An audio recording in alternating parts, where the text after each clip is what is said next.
please. Jim, are we on, make sure we're on video. Jim. We're ready for our Flag close-up. right here.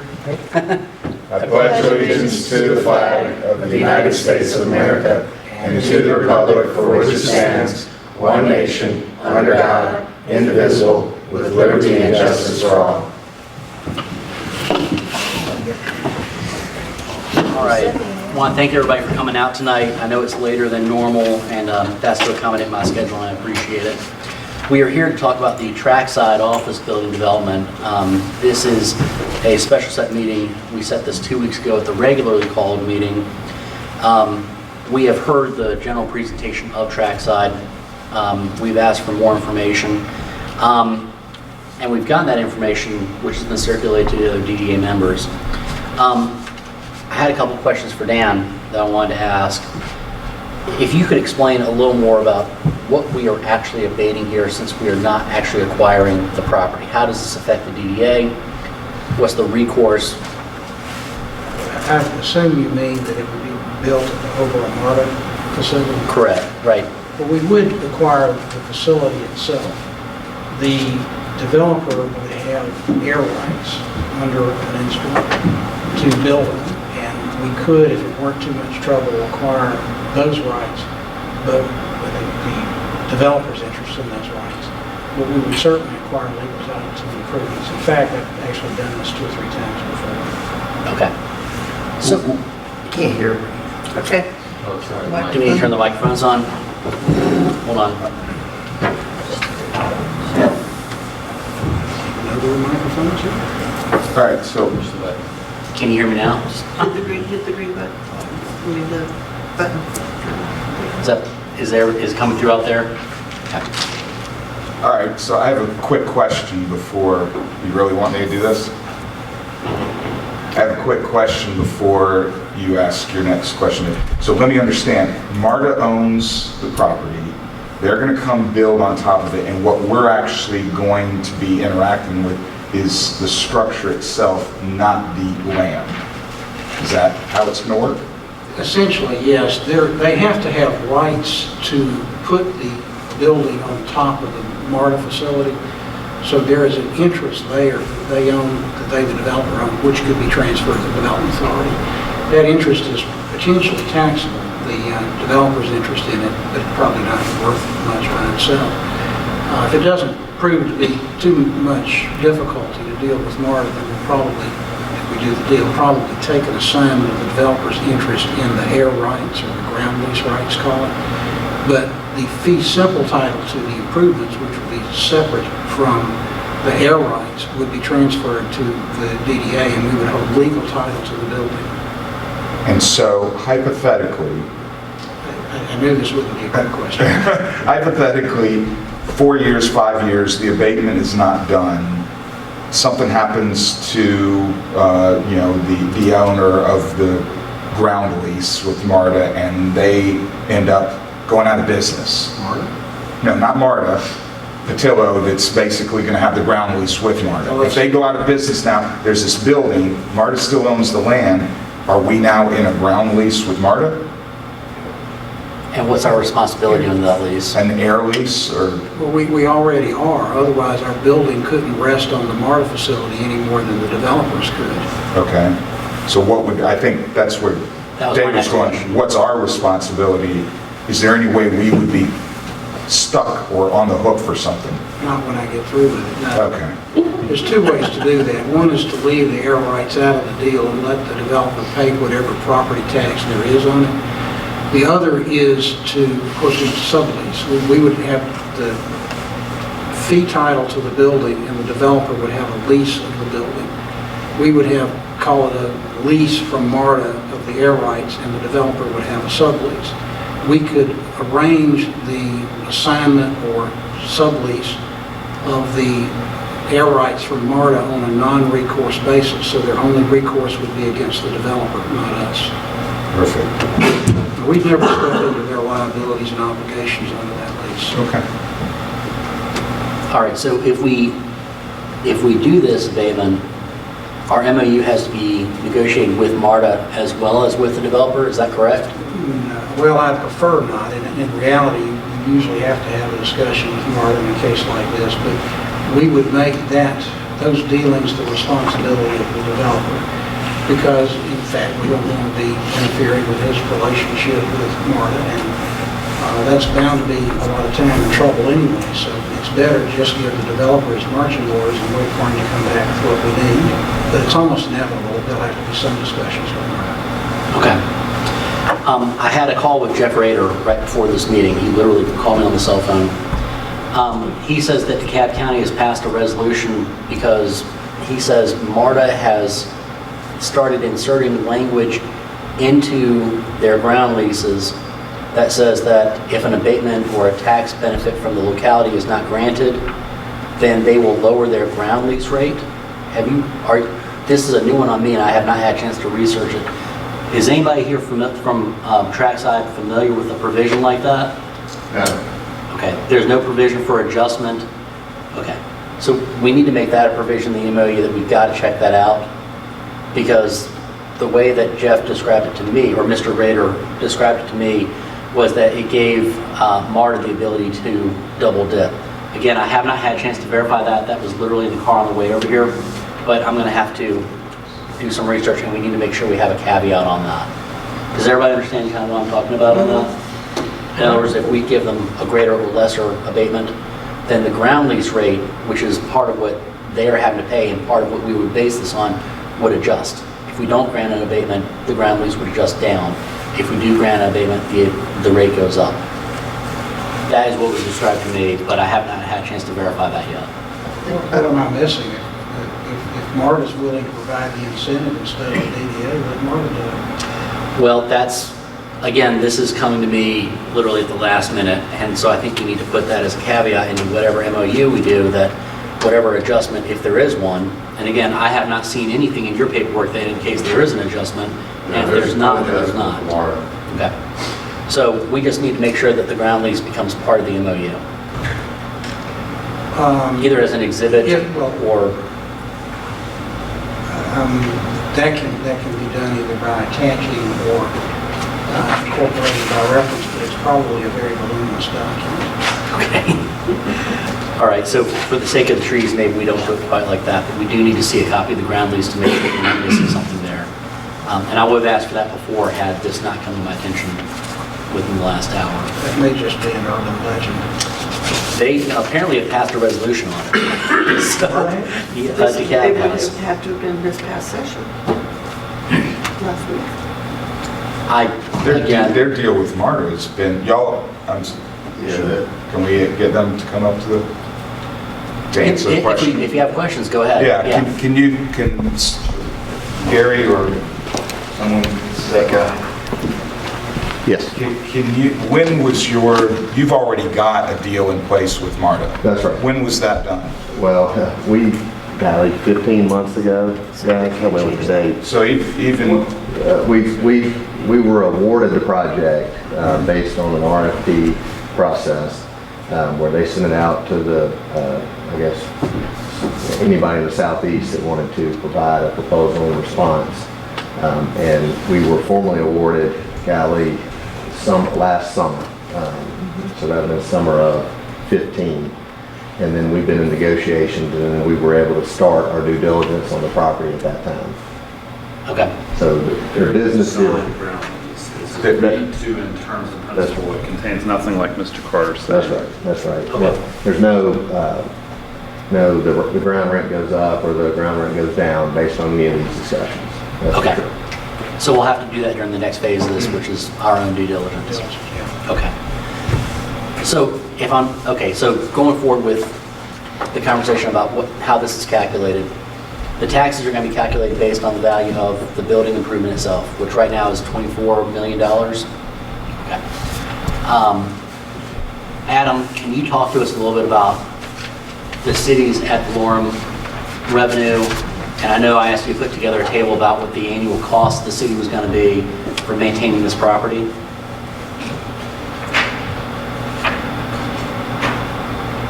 Yes, ma'am. Well, for any project that comes to the DDA, we perform what's called a fiscal analysis, and we have consultant who the developer pays for the study, but it's our consultant, so we pass the fees on. So Robert Land, who's a consultant in DeKalb County, does these calculations, and he doesn't just look at ad valorem taxes, he looks at any fee or permit, anything that comes from this development, either directly or there's a factor in there of economic development generally brings along other growth. And so things like fines and the taxes from other things coming to the area, that's all kind of extrapolated out from this. So that's the figures that I did share. And for this, I'm going to say it's probably the third page.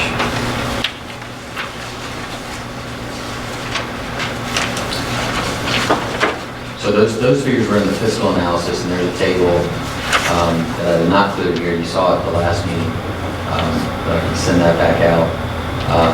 It does need to be updated because it's a working document until there's some deal, and there's really no reason to finalize it if there's not a deal. But you can plug whatever scenario in there. The one thing that isn't in here, and I guess it's the hardest to kind of extrapolate from here, is the city collects occupational tax license fees, and it collects it a little differently depending on the business you are. So because this is office development, there's kind of unknown, we don't know the exact types of businesses that would go in there. So if you're a retail business, or if you're a business that collects money at the source, then there's a factor related to your annual revenue, to your gross receipts that's applied, in addition to any employees you have. If you are an office environment where that may not, let's say you're a branch of a headquarters that's somewhere else, and you're not the entity that accepts the revenue, then it would just be on a per employee basis. So that's kind of an it depends answer. So the numbers that I've run showing the revenues from all sources and the expenditures actually do not include any occupational tax license fees, which we know there will be, but I did not want to stick a number in there because I don't know what that figure would be. So in my mind, the net here, which is positive, is kind of a lowball figure at this point. Okay. But the total city expenses look like they are only a few $1,000s, is that correct, per year? They are, and if you look at, there's a big table on the last page, and it's a little misleading when you look at the total expenditures because those scenarios that are run include the abatement in there as expenditures. So those aren't actually city costs for services. So when you take that out, the average cost for services over a number of years is about $6,300. This is a commercial, this isn't the same as serving a group of residences. It's just not as costly to the city. And if you look, of course, the highest line item is public safety, which you can guess at that, but the rest of them are pretty minimal, and it ramps up. It starts in the first years, where maybe the construction is winding down, or it's open maybe half of that year or something. We don't know exactly. This has to float a little bit these years, or they're just to give you that timeline, but we don't know when construction ends and the project opens yet. That kind of depends. So these aren't hard dates. When I say 2018, that could be 2019. It just kind of depends.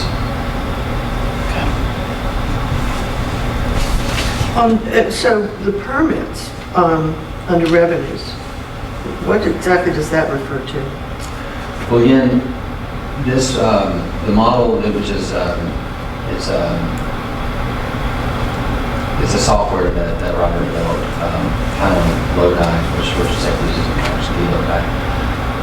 It assumes that when a project like this is built, that there's kind of a halo effect, and that people will move into the area to work, to live, to come here for whatever reason. And so those things, the fines, for example, like the fine, we're not going to go over to the building and start fining people just because they show up.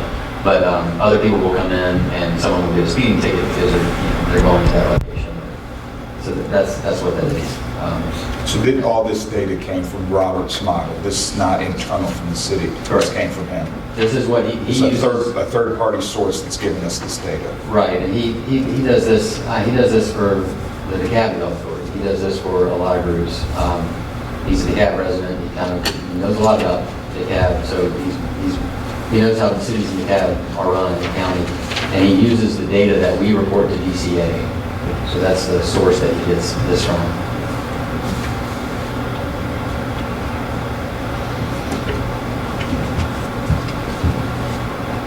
All right, so looking at the actual data provided by Trackside, what their extraordinary costs were, we'd asked you all to fill this in from last week. We're showing $4 million of extraordinary costs. Is that correct? Okay. And that's what you're asking the abatement about to do, right? All right, I've had Adam run two scenarios, one at $4 million and one at $2 million. The spreadsheets that we provided are obviously not binding on anybody here, just for example purposes.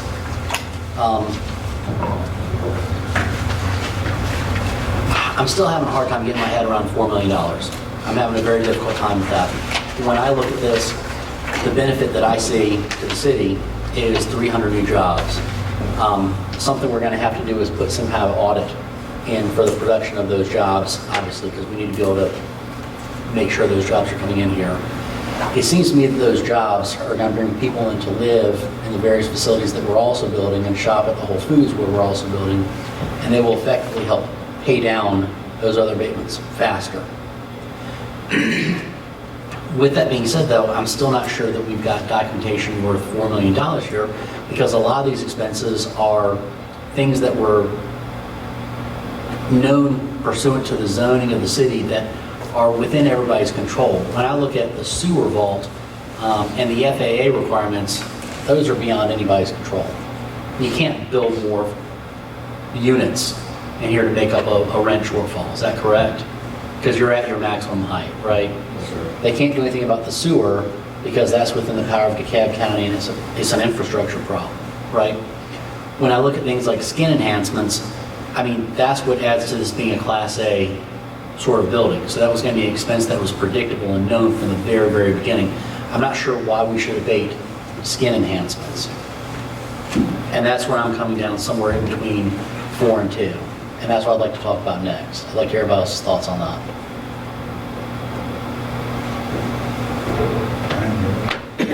Well, I'm with you on those numbers. You know, looking at those expenses, I do think a number of those were foreseeable as a part of the initial package, and so I'm not interested in a $4 million abatement. To me, it's, you know, let's talk about something closer to 2. You know, the package that we have in front of us that provides 75% abatement for the first 5 years and 50% abatement for the second 5 years. That's interesting to me because it does reduce over time, and it does get us towards that smaller number. So, do I understand correctly, Gary, the skin enhancements are greater, or that's, you changed what you had planned to do based on what the market is telling you today as opposed to 15 months ago? Well, I would preface it or word it a little differently and say that there are numerous skins that we could put on that building. We could do curtain wall, we could do all brick, or we could do, in our mind, which is a nicer building, these lightweight stone coat panels that will enhance the brick. We had our contractor price a myriad of different options, and what you guys are seeing here is the cost from a stucco look that we could have put on the building that would simulate what the precast panels are going to look like. Over time, we may or may not be able to keep that look, but we made the business decision that it makes a lot of sense, not only for us to do this, but for the types of tenants that we're trying to lure to Chamblee to spend this additional money to make it class, AAA, if you will. So that's what this breakdown shows. We, again, could have done a lot of different things. We could have had a different color brick instead of the cast stone that we have along the water table of the building. But it's just not the look that we think the building needs to have to get these tenants to move to Chamblee. I'd like to point out the obvious, which we already know, that Chamblee doesn't have any Class A office. And so when you're the sort of the first one on the block, you want to come out swinging. I would hate to see a look that doesn't attract more Class A office. I'm hoping that whatever they build here, since it's not going to go away, because once it's built, we're stuck with it, that it is a quality enough of a look that maybe someone on the other corner, which has the old LNG electronics building, says, hey, we can also put something here that looks high quality. So as far as the number, David, I appreciate Adam putting these together. I definitely agree with Brian on the way we step it, having, a certain number of years on the beginning being 1% and then a number of years on the back end being a lower percentage, which then gives the city and the county and the schools a higher dollar amount so that the developer gets, their more of their money on the front end and gets the abatement going. As far as the amount, I'm probably somewhere in between that 2 and 4 million. I think 2 is a little bit too low, and I think 4 is a little bit too high. And so back to other things that were on your list, like the pocket park, the sidewalks and things like that. I mean, those were already in your plan. That's right. Yeah. So have you planned upgrades? We have. And the pocket park design that we've included, we included the original design. We also included an enhanced design. Again, thinking that in order to get these tenants from some of these competition, we're going to need to go on above and beyond. So we don't have a water feature? No water feature. Okay, so and this does, in my opinion, go back to what you said, which is that this is our first Class A office space, and it needs to be done right, because it really is going to attract other Class A builders. And so, I mean, I'm happy in between 2 and 4. I'm happy at 3. And I do like the step down. I think that works really well. Adam, can you tell us for a second where things stand with Peachtree Malone Lofts? Have those issues been fully resolved or vetted, or is it insurmountable? Or? No, they're not insurmountable, no, not at all. I think it's important to remember there's a few dominoes yet to fall on that. We have communicated with the board, and the city has said that we will help solve the connection issue with the dog park that's there. If you look, and I can bring it up, but between, let's just call this trackside parcel, this parcel does not touch the Olmsted. The PM Loss is essentially a flag lot. There's a piece of it that comes to Chamblee Tucker, and the city has an easement on it, for the rail trail to come through. And then there's the MARTA lot, and then there's the Olmsted lot. So there's a lot of pieces in between. So it's kind of up to the city to play traffic cop at some point to get the rail trail in there. MARTA has indicated to us that they will negotiate the pond that sits beyond the dog park with us only after they feel comfortable that the trackside property is moving forward. If it does not, then they'll keep it for their stormwater retention purposes. So they don't want to make any changes unless that things are happening. And guys, just to go back to the previous question about the amount, I did want to point out one more time that the abatement is going to the future tenants that we draw in. Any savings that we get on the tax revenues or the tax expense that this facility will have will inure 100% to the tenants. This is not coming to us. This is another carrot that a lot of other municipalities and our competition around the city are giving office developers to help cap the expense of the new tenants moving in. So, again, I want to reiterate that one more time when we're talking about amounts. Are you talking about this offsetting, like build-out costs? Is that what you're saying? No. The way the leases are set up. Triple net lease. It's a triple net lease, and we have a base rate that we'll charge them, and then any of the operating expenses of the building is a direct pass-through to the tenants. So one of the major operating expenses, the variable operating expense on their side of the ledger, if you will, is real estate taxes. So any way we can reduce those to help lure them in again to this building is what we're trying to do. So it goes to them, it's not going to us. Additionally, we're running into this on other things too. I just also speak to it. There are pockets of office development in Midtown and other places that, while they may be doing incentives to bring in certain users, they also have on top of it other incentives like opportunity zones that reduce the cost for the tenant. That's a tax credit that they get from another bucket, of course, but it's still savings that they're offered because of the location. We don't have that here. We probably will never get that here. The state was kind of handing those out. Not like candy, but they were... A lot like a lot, okay. They were handing them out a lot from 2009 to 2010. I got 2 of them approved in Griffin, but Griffin's a different place. You could probably get a lot still approved there. But since about a year and a half ago, the state has indicated that they will not approve, but maybe 5 to 6 statewide now for opportunity zones. And they would have to be in places that showed really concentrated levels of poverty or extreme blight. And at the time, they were getting approved in places that had maybe above average vacancy rates and other, precursors that could lead to blight, but not necessarily blight now. They just got a little bit friendly with the rules. But we will never have that benefit.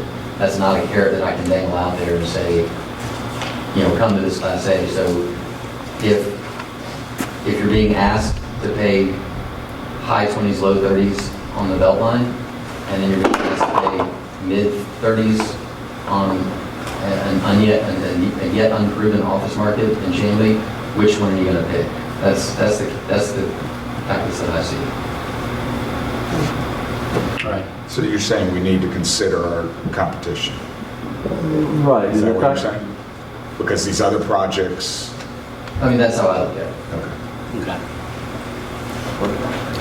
Ronnie, you've been quiet. It's because I'm trying to take notes and figure out what I'm going to say later on. So. Okay. I was putting your seat. No, not yet.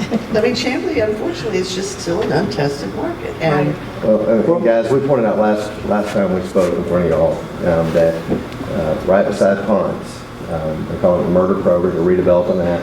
They were just given a huge tax abatement in order to help spur that development. And it's main and main on the belt line. And that is, again, you don't think of that as competition, but it is competition.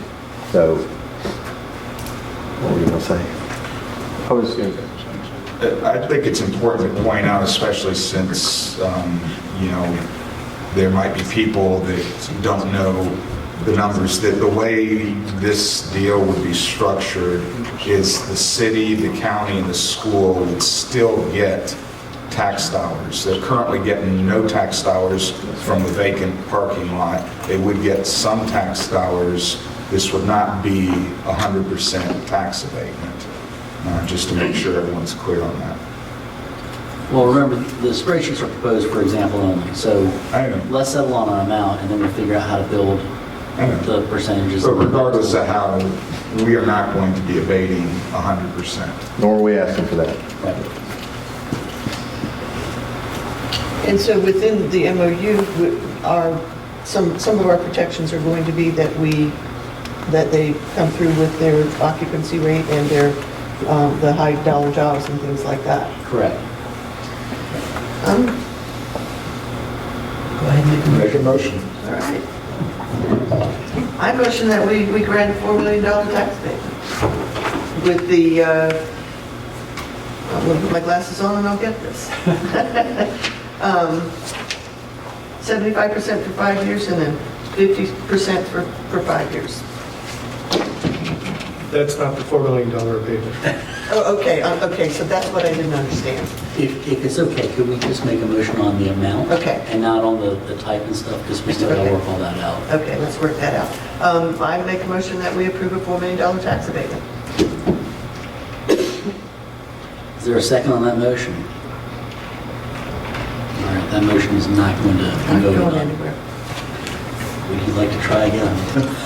Let me let Van. I'm sorry, Leslie, I would have, but I think 4 million is just a little bit too high.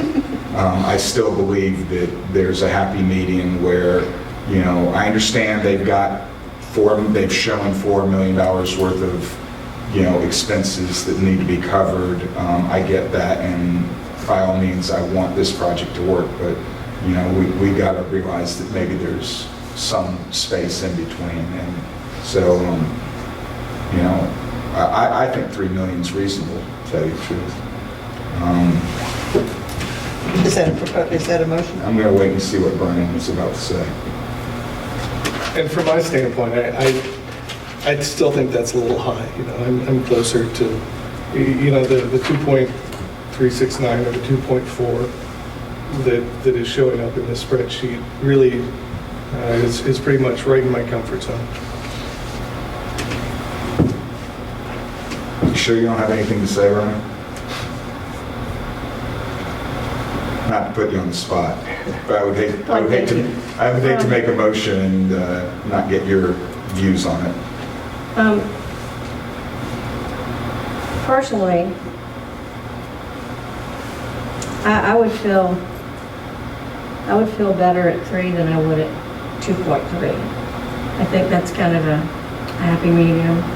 I think it gives them what they need. It enables them to compete and to help make Chamblee a Class A office market.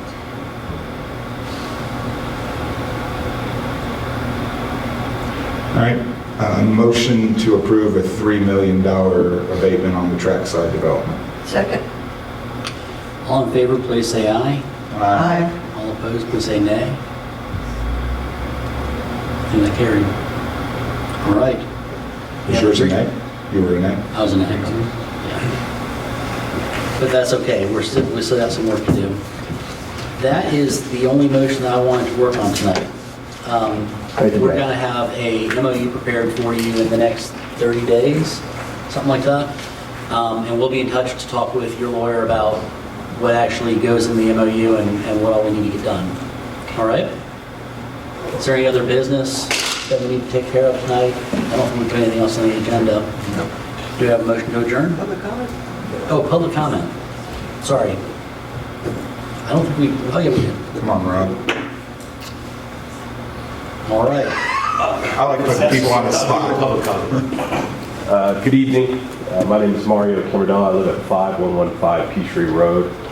I've been living in Chamblee a very short time, and what I've come to realize is they have Class A people here. So I thank you for your service. I know this was a difficult decision. As you move forward with this decision, I wish that relying on some of the third-party information and coming up with, although it be very difficult, a metric so that the next applicant that is in this place asking you for an abatement, that they have precedents that would honor equity, that would honor equality, that would honor you treating everyone exactly the same. And I think that you owe every citizen in Chamblee that, because not only do we have Class A people, we have Class A leaders, I believe.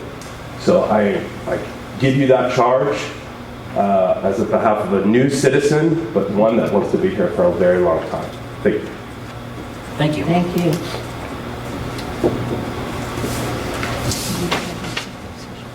No need for executive session. Is there a motion to adjourn? Motion to adjourn. Second. All in favor?